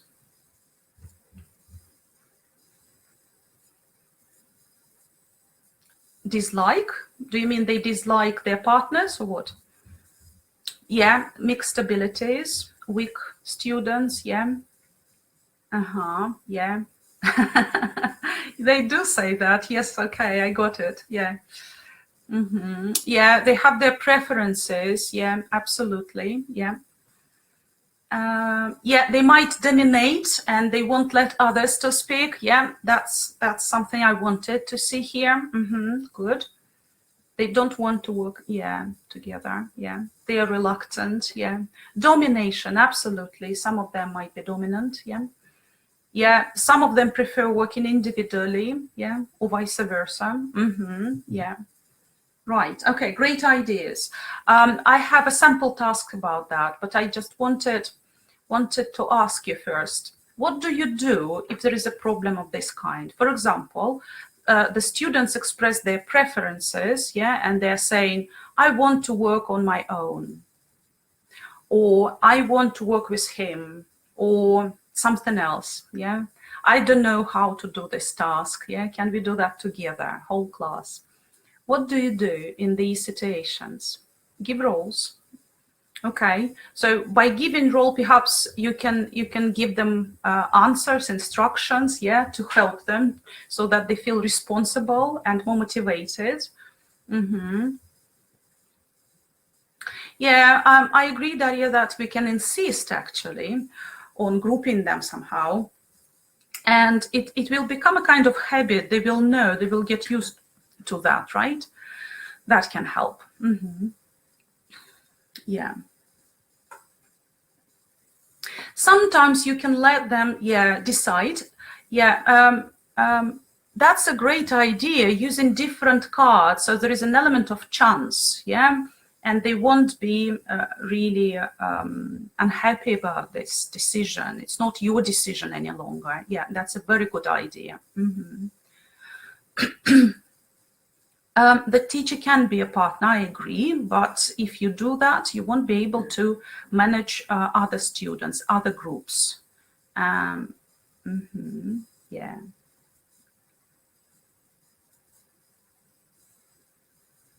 Okay, pair work, and then they can change partners. Great. Yeah, great. So it's a kind of routine that you are using. They're getting used to different habitual actions, and hopefully they'll be responding better and better. Yeah, very good. Okay, let's have a look at one more sample task related to grouping. Have a look. We have 3 problems mentioned and some classroom strategies.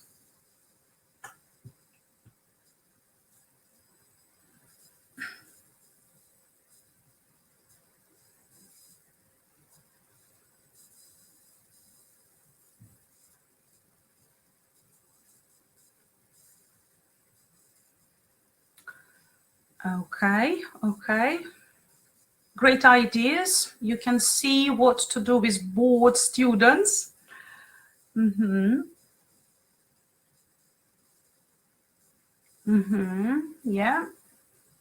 Yeah, and dominant students as well. Good job. Great ideas. So I'm confirming the answers to all of them. Yeah, thank you for your contributions. All of the answers make sense. Okay, 3C, just a second, I'm not sure. Let me see. Some students always dominate, introduce more challenge into the activities.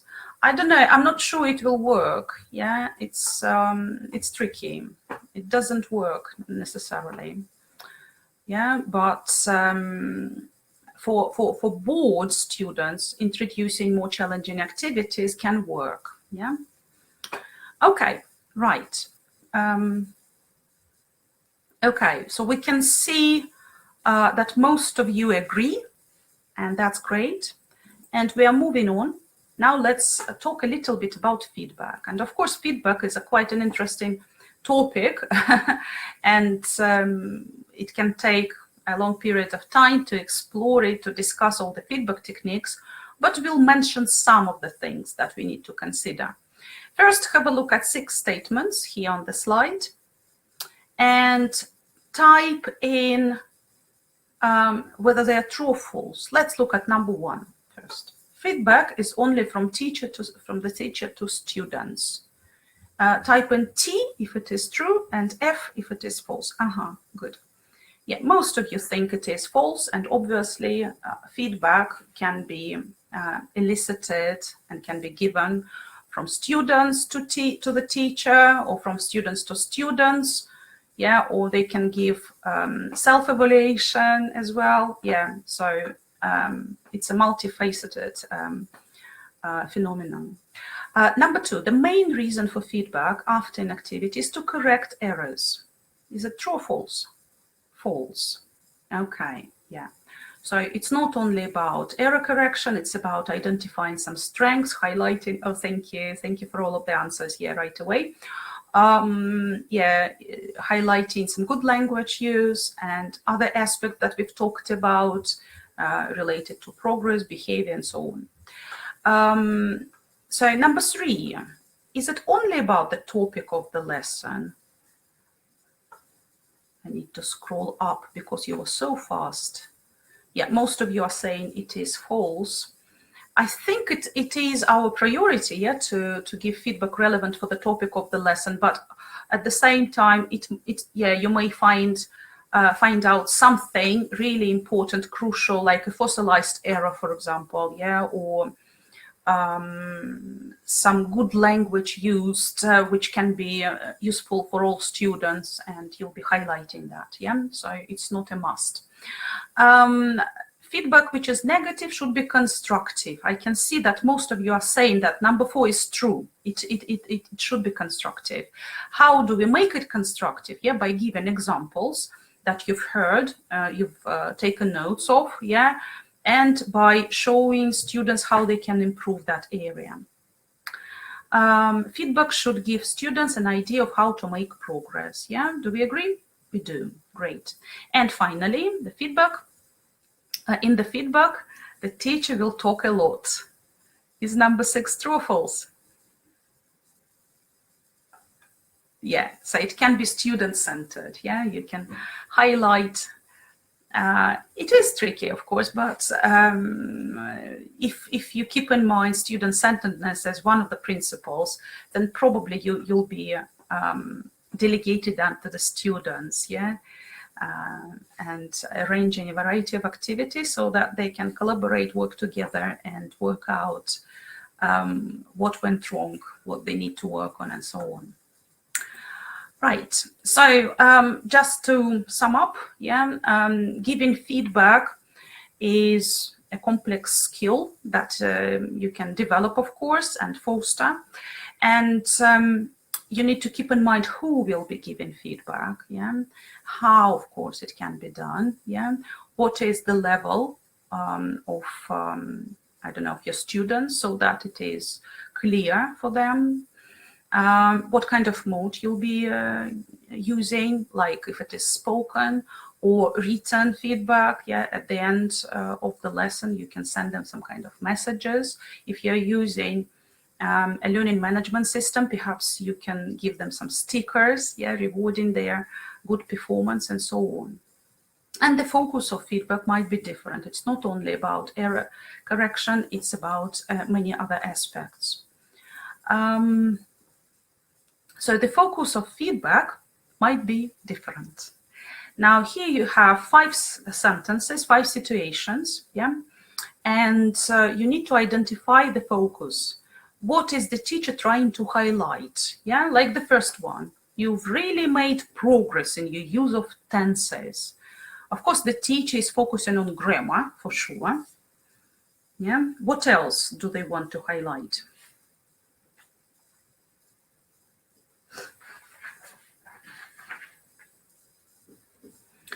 Motivate, yeah, they want to show their achievements, yeah, progress, definitely, yeah, great, okay, yeah, there is a focus on accuracy here, yeah, but also their achievements. Let's have a look at number 2. You need to pay attention to how you structure your essays. Make sure they follow a logical progression. It's on writing, definitely. What's the main aim of this feedback? To do what?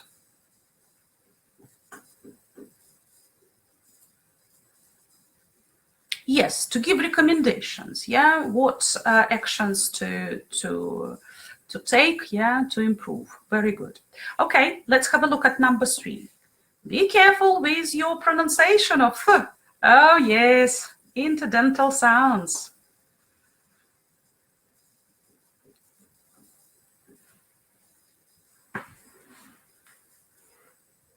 Yes, it's again another recommendation or advice, a piece of advice to work on a particular area. Yeah, and it is error correction at the same time. Well done, great. Okay, number 4, your homework shows how much harder you worked. Congratulations.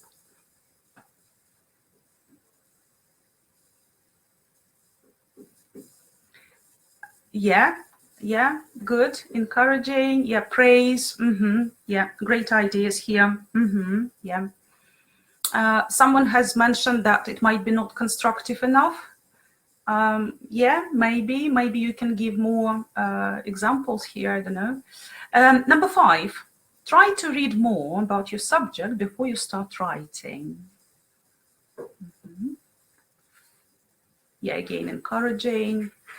Yeah, a piece of advice, another one, recommendation. Yeah, you are a counselor here, very good. Yeah, okay, great. Well done, well done. Let's do a sample task,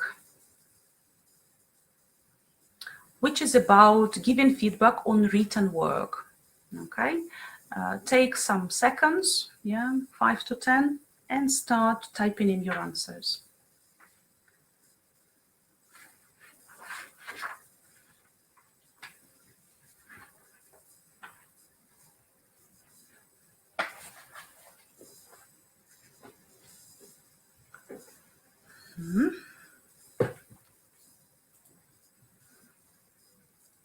Yes, number 1 is A, good.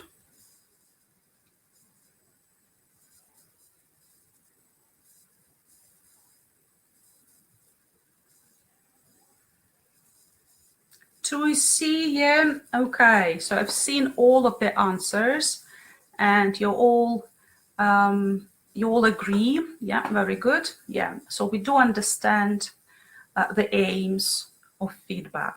Very good. Now let's start talking about one more area which is important to mention, error correction. So here you have the descriptions of the teacher's attitudes, yeah, towards error correction. Have a look at teacher A, teacher B, and teacher C, and choose the one that is the most appealing, and you do something similar with your students.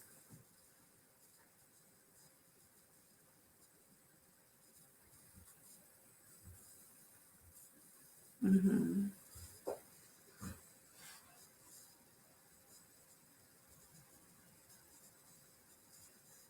I'm very happy to see a lot of B's in the chat box. Because the teacher whose priority is to correct every mistake or nearly every mistake, yeah, you focus on accuracy too much. And for your students, it might be too stressful and intimidating. Of course, they need to be accurate and you need to help them improve that, but without giving them some freedom to choose utterances. If you interrupt them all the time, you're not helping them develop fluency, which is another aspect that is very necessary. As for C, yeah, there is too much emphasis on fluency, which is healthy, and perhaps at the beginning of the course, it's good to do something like that, so that students feel less anxious. They feel at ease and they want to study with you. Yeah, they have a very positive attitude. And then when they start trusting you, perhaps you can correct them a little bit more. Yeah, I agree, Irina, that it will depend on your students' goals. Yeah, if you have a group of high-level students or an individual student who is planning to take an exam, yeah, perhaps you'll be correcting them more. And there won't be many mistakes, right? You won't be interrupting them all the time. You can still use delayed correction, yeah, to let them finish their utterances, their ideas, and then working on some of the areas they still need to improve. Yeah, great ideas. Thank you very much. Okay, so in error correction, it's the same as feedback. Yeah, you keep in mind who will be correcting, how you can correct, when to do and when to ignore. Yeah, and what you are correcting, depending on the aim of the lesson, of course, and different stages of the lesson, yeah, the aim of the activity. So keeping in mind those will help you set your priorities and choose the right technique. Here on this slide, you can see quite a few techniques. Let's have a look at the techniques first. Do you know all of them, like finger correction, peer, delayed, and so on? What's the opposite of delayed correction? Who can tell me?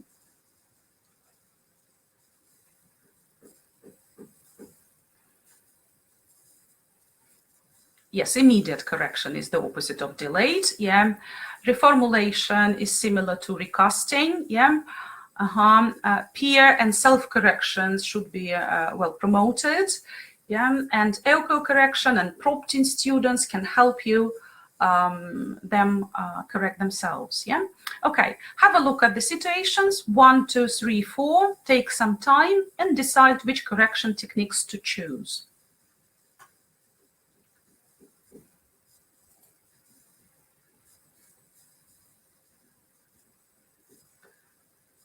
Great ideas, well done. Number 1 is C. I'm confirming that. Let's have a look at others.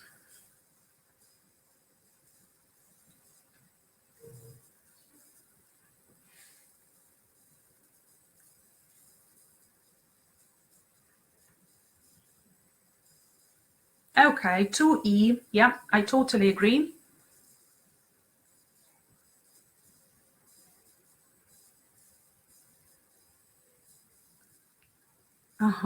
Okay, Natalia is revealing all of the answers. Let's see if you're all on the same page.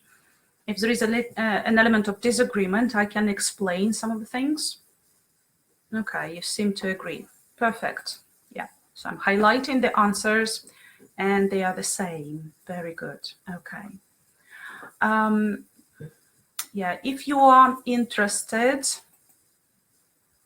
in error correction, yeah, I can send a link to my TKT class. You can join that just a second and revise the terms. Just a second, I'll do that in a moment.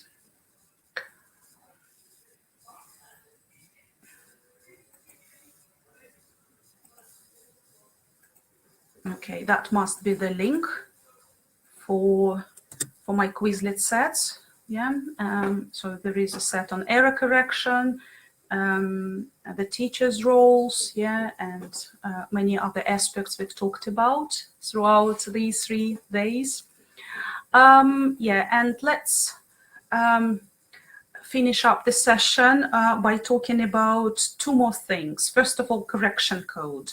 The correction code is a necessary tool, I would say, for those who work on writing. Yeah, and if you want to help your students become more autonomous, because perhaps you're not correcting their written works, but you are giving some prompts so that students can improve their written works, their texts, by editing and rewriting. Yeah. So have a look at the grid I'm showing. Yeah, the symbols from error correction code, one of the possible codes. Type in pluses if you're using some of the symbols of this kind.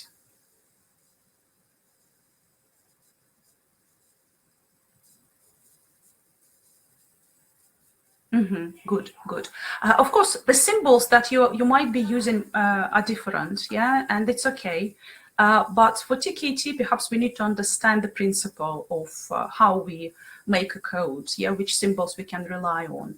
So P stands for punctuation quite often, yeah, T for tense, and so on and so forth.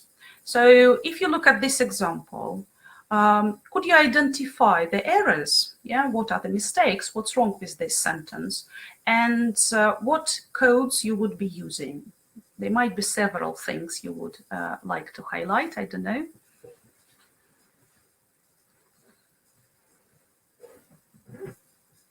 Spelling, good. Yeah. Or wrong word, or both of them, very good. Tense, yeah, true.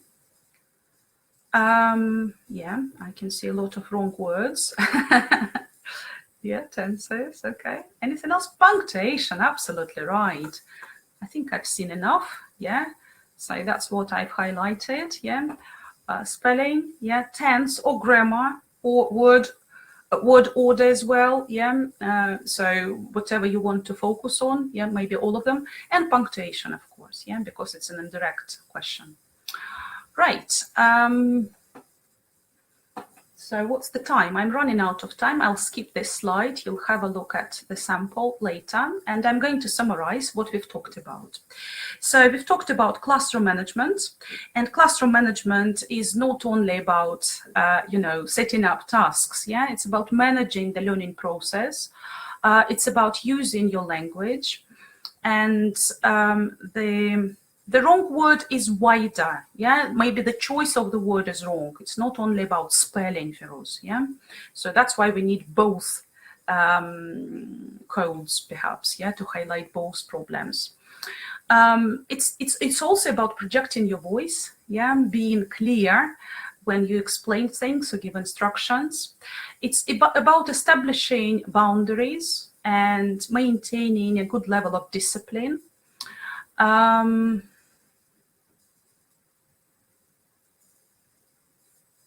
Okay, thank you.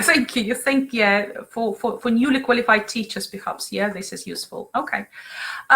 So, yeah, also your ability to be flexible and reacting spontaneously to your students, to their contributions, by praising them, by guiding them, by prompting them, sometimes correcting them as well.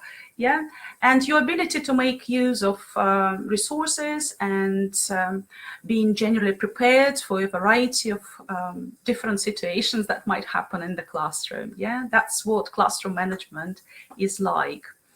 So to finish, yeah, I want to ask you if you have any questions. Thank you very much for your active participation. I'm just hoping that you've got the necessary information and now you're ready to register and take the test. Good luck with that. Let's have a look if we have questions. Is band 3 okay, or you need to retake it to get band 4? That's totally up to you. That's your decision whether you want to improve, or you can just go forwards, exploring some other qualifications. Have you thought of doing CELTA, for example, or something else? Maybe another module, yeah, TKT, teaching young learners, or CLIL. Yeah. Is it necessary to get Delta to become a teacher trainer? Okay, thank you. Yeah, interesting questions. Thank you for the questions. You know what, to become a CELTA trainer or Cambridge approved trainer, Delta is a must, yeah? But if you are an experienced teacher and your center really needs a trainer, yeah, perhaps they will consider your qualifications and interview you and assess your ability to train others. So that might be different.